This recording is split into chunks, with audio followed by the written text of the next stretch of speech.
Έχω γεννηθεί εδώ, στην Ελλάδα, καταγωγή Νιγηρία.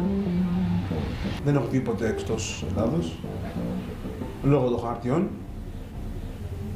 Τώρα είχα ευκαιρία να πάω, αλλά δεν μπορούσα γιατί δεν έχω τα ένσημα, έχω πρόβλημα και δεν μπορώ να βγάλω διαπαραμονής, δεν μπορώ να την ανανεώσω.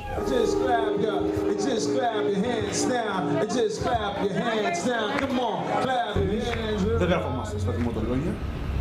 Θα γινόμαστε 18, μας ζητείτε να βγάλουμε άδεια παραμονή σαν τους γονείς μας, δηλαδή σαν οικονομική μετανάστευση.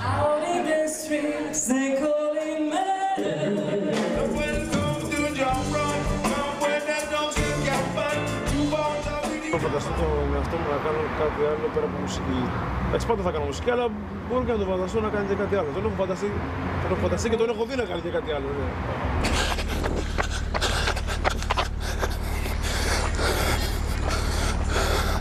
Είναι μια πολύ ψυχοφθόρα διαδικασία, γιατί είσαι στην ίδια μοίρα με ένα άτομο το οποίο έχει έρθει πριν 5 χρόνια, πριν 6 χρόνια, πριν 4 χρόνια, πριν 2 χρόνια και ζεις αυτό το δράμα, ας πούμε.